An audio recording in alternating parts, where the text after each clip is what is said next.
नमस्कार, मैं हूं अंजलि और आप देख रहे हैं आरपीएस समाचार। तो चलिए शुरुआत करते हैं आज की बड़ी खबर से। दोस्तों नमस्कार, आप देख रहे हैं आरपीएस समाचार। मैं हूं आपके साथ रघुनाथ प्रसाद शास्त्री। मेरे साथ इस समय मौजूद हैं स्नेहिल पांडे, जो राष्ट्रीय पुरस्कार से पुरस्कृत हैं। हम जानना चाहेंगे ये राष्ट्रीय पुरस्कार आपको जो मिला है, ये क्या करके, कितना परिश्रम करके, किस तरह से इस स्थिति में पहुंची और किस तरह से आपकी पूरी यात्राएं कई बार हुई सरकारी खर्चे पर। पूरी जानकारी हम स्नेहिल पांडे जी से लेते हैं। आज तक का सफर किस तरह से इन्होंने तय किया। मैडम अपना परिचय बताएं। मैं स्नेहिल पांडे, आदरणीय रघुनाथ शास्त्री जी, आपको पहले तो नमस्कार एवं धन्यवाद।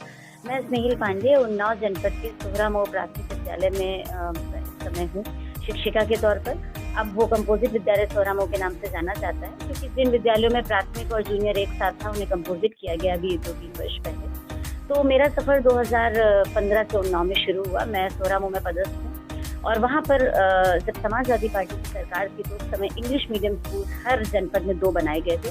उसमें हमारे विद्यालय का भी इंग्लिश मीडियम के रूप में चयन हुआ और उस समय से लेकर अभी तक मैं लगातार मेहनत करती चली आ रही हूँ। सबसे बड़ी हमारे सामने जो चुनौती थी वो नामांकन को लेकर थी। पहले वहाँ पर कम नामांकन था और अंग्रेजी की शिक्षा, जैसा कि सभी जानते हैं, किसी भी ग्रामीण क्षेत्र में कॉन्वेंट से अगर आप टक्कर लें तो आपको कुछ अलग करना पड़ेगा, कुछ नया करना पड़ेगा। तो मैंने और मेरी टीम के शिक्षकों ने, जो हमारे सहायक शिक्षक लोग थे, सबने मिलकर इसको एक हम लोगों का सामूहिक प्रयास था कि हमारे बच्चों ने बहुत अच्छा किया और उत्तर प्रदेश सरकार से हमें 1,20,000 रुपए गिफ्ट मनी मिला, जो कि उत्कृष्ट विद्यालय पुरस्कार के रूप में उन्नाव जनपद की झोली में आया। ये मेरी पहली सफलता थी। हम लोगों ने 276 नामांकन किया, जो कि पहले 60 था। फिर उसके बाद में पुनः उत्कृष्ट विद्यालय पुरस्कार वर्ष 2020 में मिला, क्योंकि हम लोगों ने कुछ और अच्छे कार्य किए, जिसमें कि कई प्रकार के नवाचार थे। जैसे कि मैं व्यक्तिगत अपने वेतन से एक बालिका को साइकिल देती हूँ प्रति वर्ष साल के अंत में, जो सबसे गरीब होती है और सबसे दूरस्थ क्षेत्र से चलकर आती है। दूसरी बात है, हमारे शिक्षकों ने बहुत मेहनत की। गणित में हो या विज्ञान में हो या संस्कृत में हो, हमने बच्चों को सुभाषितानी बोलना सिखाया, संस्कृत के मंत्र और उनके अर्थ भी सिखाए। और हमारा प्रयास ये रहा कि बच्चे सरकारी विद्यालयों पे ज्यादा से ज्यादा भरोसा करें। जब दूसरा उत्कृष्ट विद्यालय पुरस्कार मिला तो उसके बाद में मैंने काव्य नवाचार किए और अब लगता है कि अपनी जब जर्नी के बारे में बताना पड़ता है तो बहुत आगे आ गई हूँ कार्य करते करते। इसलिए बहुत सारी चीजें तो नहीं याद हैं, लेकिन एक संदेश जैसा देना चाहूंगी कि बहुत सारी बाधाओं को पार करते जाइए, सिर्फ अपने मन की सुनते जाइए। कोई क्या कह रहा है इससे फर्क नहीं पड़ना चाहिए, तभी आप अपने मुकाम में सफल होंगे। और मैंने यही किया। थोड़ा सा अंधे और बहरे बन के काम करना पड़ता है जब आप कुछ नया करते हैं, और हमारी पूरी टीम ने मेरा इसमें सहयोग दिया। तो मुझे गर्व है कि मैं ऐसे शिक्षकों के साथ काम कर रही थी जिन्होंने सरकारी विद्यालयों की तस्वीर को बदलने में बहुत महत्वपूर्ण रोल अदा किया। जैसे कि हमें पता है कि प्राइवेट विद्यालयों में अंग्रेजी का महत्व ज्यादा दिया जाता है, सरकारी विद्यालयों में अंग्रेजी बहुत कम बच्चों को आती है। क्या आपके विद्यालय में, जैसा मुझे जानकारी हो रही है कि आपके विद्यालय में बच्चों को अच्छी इंग्लिश आती है, कई बार आपके सोशल मीडिया पर वीडियो तुम देखते हैं जिससे कि उन्हें अच्छी इंग्लिश आती है, उसके लिए आपने क्या किया है? अच्छा, मेरा मानना है कि जब एक शिक्षक ठान ले तो वो क्या नहीं कर सकता। अब हम सभी शिक्षक अगर ये मानने पर आ जाएं कि हमें कुछ करके दिखाना है, बदलाव लाना है, तो हम सभी शिक्षक इतने केपेबल हैं। हम विभिन्न प्रकार के परीक्षाएं पास करके आते हैं, इतनी पढ़ाई करके आते हैं, तो प्राइवेट से हमारी कोई तुलना ही नहीं है। हम प्राइवेट से कहीं बहुत आगे हैं। बिना फीस के हम बच्चों को शिक्षा दे रहे हैं। सरकार एकदम निःशुल्क पाठ्य पुस्तकें दे रही है, जूते मोजे दे रही है, बैग दे रही है, भोजन दे रही है। तो क्या हम सिर्फ पढ़ाई नहीं करा सकते? हमें बहुत अच्छा वेतन मिलता है और उस वेतन का मान रखते हुए हम अगर बहुत मेहनत करें तो कठिन नहीं है। हमारे यहाँ लगभग 50% बच्चे अच्छी इंग्लिश बोलते और पढ़ते हैं। जो रह गए हैं 50%, उन पर हमारा काम चल रहा है। आप कभी भी आकर देखें, बच्चे साधारण बोलचाल की भाषा आपकी अंग्रेजी समझ लेते हैं और बोल भी लेते हैं। और शायद इसीलिए महामहिम श्री रामनाथ कोविंद जी से मुझे सम्मानित किया गया, जो कि किसी भी शिक्षक के लिए एक गौरव की बात होती है और शिक्षक का सपना होता है। तो मुझे ऐसा लगता है कि अंग्रेजी ही क्यों, हम संस्कृत और हिंदी और गणित पर भी अपनी पकड़ मजबूत बनाए हैं। और इस समय एक निपुण भारत मिशन कार्यक्रम चल रहा है, हम लोग उस पर भी बहुत काम कर रहे हैं कि एक जो बच्चा है वो लिमिटेड कॉम्पिटेंसीज हैं, उनके जो तालिका के अक्षर हैं उन्हें पढ़ ले, उतने अक्षरों को पहचान जाए, उतने नंबर्स को पहचान जाए, उतना गुणा भाग कर ले। इस तरीके की चीजें निपुण भारत मिशन में है, जिसके लिए कि हम सभी प्रयासरत हैं और कर रहे हैं।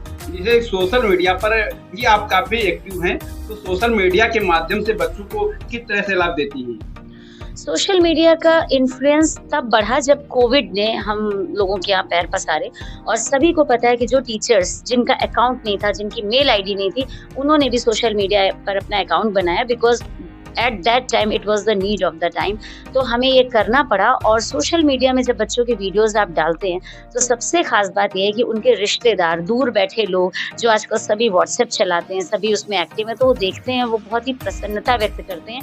मुझे लगता था कि प्राइवेट स्कूल बहुत कुछ कर रहे हैं, सोशल मीडिया पे आए दिन कुछ ना कुछ डाल रहे हैं, तो क्यों ना हम उनसे भी एक होड़ लें, क्योंकि जब हर चीज़ की बराबरी है तो हम सोशल मीडिया पर भी अपना एक एग्जिस्टेंस बनाएं बस। और मुझे कुछ ऐसा लालच नहीं है कि बहुत फॉलोअर्स बढ़ें, बहुत व्यूज़ हों। मेरा बस ये मानना है कि अगर कोई बच्चा अच्छा कर रहा है, उसके अंदर कोई क्षमता है, तो हम उसे दुनिया के सामने लाएं। क्या पता कोई 1-2% अभिभावक ही प्रेरित होकर अपने बच्चों के नाम सरकारी विद्यालयों में लिखवाएं और प्रेरणा लें, और शिक्षक भी प्रेरणा लें और वैसा ही कुछ करने का प्रयास करें। यहाँ मैं ये बताना चाहूँगी कि जब मुझे जनपद का स्वीप आइकॉन बनाया गया उस वक्त के तत्कालीन मुख्य विकास अधिकारी जी के द्वारा, श्री दिव्यांशु पटेल जी के द्वारा, तो मैंने अपना एक गाना भी गाया अपनी आवाज़ में, उसमें एक्टिंग भी की। वो भी मेरा सिर्फ मकसद ये था, सोशल मीडिया पर उसे काफ़ी लाइक्स मिले कि मतदान का परसेंटेज उन्नाव में बढ़े। तो मेरी आदत है कुछ नया करते जाओ, जो कर चुके हो उसको छोड़ के और आगे बढ़ो, तो बस ये मेरा अंदाज है। अभिभावकों का और बच्चों का किस तरह से आपसे संबंध है? अभिभावक जो बच्चे के हैं, तो पहले मतलब विद्यालय में जब आप विद्यालय पहुंची होंगी उस समय बहुत कम बच्चे स्कूल में आते होंगे, और आपके आने के बाद में कितने प्रतिशत आपके बच्चे बढ़े, और उनके बच्चों का जो अभिभावक हैं उनका क्या रिएक्ट? ये बहुत अच्छा प्रश्न है। पहले बच्चों से बॉन्डिंग उतनी नहीं थी, धीरे धीरे समय लगता है कि आप आत्मीय संबंध बनाएं। तो मैंने अपनी माँ जी को देखा है, वो व्यक्तिगत स्तर पे बच्चों से जुड़ती हैं। वो कहती हैं कि बच्चों के पहले मित्र बनिए, उनकी पारिवारिक समस्याएं जब आप डिस्कस कर लेंगी तब बच्चे आपसे खुल के बात कर पाएंगे। मैंने भी यही किया, और आज की डेट में आपको यकीन नहीं होगा कि हमारे यहाँ अभिभावक मेरी एक आवाज़ पर, एक फ़ोन पर आकर खड़े होते हैं, और हमने माँ समूह बनाया हुआ है। जो पढ़ी लिखी महिलाएं हैं उनकी गोष्ठी करते हैं। सैनिटरी पैड्स अगर मैंने किसी संस्था से लिए हैं तो उन्हें मैं किशोरावस्था की बच्चियों में देती हूँ। तो एक इस तरीके के कामों से आपकी बॉन्डिंग बहुत मजबूत होती है। गिव एंड टेक रिलेशनशिप है हमारे विद्यालय में। हमने चौपाल लगाई, हमने पुस्तकालय बनवाए, तो गार्जियंस आते हैं, जो पढ़े लिखे गार्जियंस है, वहाँ स्कूल में पेपर पढ़ने आते हैं, किताबें कभी कभी दान देने आते हैं। तो मुझे सहयोग बहुत मिलता है समुदाय का। और अगर मैं ये कहूँ कि सामुदायिक सहयोग के बगैर मेरा विद्यालय इतने आगे नहीं बढ़ता, तो मैं कुछ गलत नहीं कह रही हूँ। बहुत अच्छा संबंध है, और मुझे दुख भी होगा जब शायद मैं इस विद्यालय को छोड़कर, अगर मेरा ट्रांसफर हो गया, मैं कहीं जाऊंगी, तो वो और हम दोनों ही लोग काफी दुखी होंगे। सबसे खास बात यह है कि जब आप ये मतलब शुरुआत से कब आपने ज्वाइन किया था शिक्षा विभाग में? मैंने 2010 की मेरी पोस्टिंग है, लेकिन मैं रायबरेली में थी उस वक्त। 2010 से अब तक आपको किन परिस्थितियों से जो जिनसे दिक्कत होती है, मतलब अच्छाई तो सबको दिखती है, जी हाँ, लेकिन जिन परिस्थितियों को आपको झेलने के बाद में राष्ट्रीय पुरस्कार प्राप्त होना, नीदरलैंड जैसे विदेशों में जाने का अवसर मिलना, ये कौन सी दिक्कतें आपके साथ रही? दिक्कतें तो इतनी है कि मैं गिनते गिनते थक जाऊंगी। दिक्कतों से देखिए, प्रमुख दिक्कतों में यही आता है कि आपको बहुत ज्यादा सहयोग बिगिनिंग में किसी का भी नहीं मिलता, चाहे वो आपके विभागीय स्तर से हो, चाहे वो आपके सामाजिक स्तर से। शुरुआत में एक मजाक बनना, शुरुआत में आपके काम का मखौल बनना, ये एक आदत में लोगों की शामिल होता है। लोगों को लगता है ऐसा नया क्या कर रही है और क्यों कर रही है, क्या इनको एक्स्ट्रा वेतन मिल रहा है जो ये विद्यालय के समय के बाद भी रुकी हुई है। तो पहले तो आपको अपने मजाक को सुनना पड़ता है, पहले तो लोग आपकी खिल्ली उड़ाते हैं। तो पहली तो यही बात है कि जब आप अपनी खिल्ली भी सुनते हुए काम कर ले जाएं, तो ये एक बहुत बड़े कंट्रोल की बात है। You have to very self control.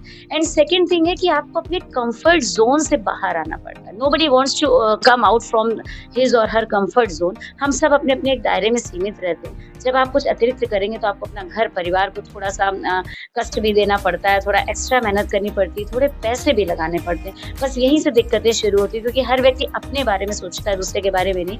और तीसरी बात आ जाती है आपका खुद का मैनेजमेंट। आपकी पर्सनल लाइफ चौपट होती है, डिस्टर्ब होती है। जब आप एक्स्ट्रा सोचते हैं तो आप अपने व्यक्तिगत संबंधियों को समय नहीं दे पाते, परिवार को समय नहीं दे पाते हैं, जहाँ पहुँचना वहाँ समय से पहुँच नहीं पाते हैं। और चौथी बात है एक तनाव, स्ट्रेस तो आपको बिल्कुल रहता है, क्योंकि आपको कुछ प्रूव करके दिखाना है, कम समय में दिखाना है। तो ये बहुत सारी चीजें हैं। और क्योंकि छोटे बच्चे हैं, वो गतिविधि के माध्यम से ज्यादा सीखते हैं, तो जॉयफुल लर्निंग की तरफ मेरा एक कॉन्सेप्ट था। तो मुझे फिर राज्य स्तर से काव्य गायन पुरस्कार भी मिला। उसके बाद ये सफर आगे बढ़ता गया, क्योंकि मेरी माँ को श्री प्रणब मुखर्जी दिवंगत जो राष्ट्रपति हैं, उनसे राष्ट्रीय पुरस्कार मिला वर्ष 2016 में। तो मैंने अपनी माँ को कार्य करते देखा और वही मेरी प्रेरणा है। फिर मैंने उनको बहुत फॉलो करना शुरू किया, जिससे मेरे कार्य और थोड़ा आगे बढ़े। हालांकि माँ इसी वर्ष रिटायर हुई है, लेकिन मैं उनके पद चिन्हों पर चलते हुए मैंने भी राष्ट्रीय पुरस्कार हेतु अप्लाई किया और बाकायदा इसका 3 चरण में इंटरव्यू होता है, एक जनपद स्तर पे, फिर एक स्टेट स्तर पे, फिर एक नेशनल लेवल पे, जिसकी अलग अलग चयन समिति की टीम होती है। जब आप पहला चरण पार करते हैं तभी आप दूसरे में जाते हैं, फिर आप तीसरे में जाते हैं। और तीसरे चरण में जब मैं थी तो सिर्फ 6 लोग थे जिसमें से मेरा चयन होना था। तो मैं राष्ट्रीय पुरस्कार तक पहुंची, जिस बात की मुझे बहुत खुशी है। जितने भी कार्य होते हैं वो आपको 16 से 17 मिनट में बताने रहते हैं। उसकी बाकायदा फाइल प्रिपेयर होती है, पीपीटी होता है, प्रेजेंटेशन होता है।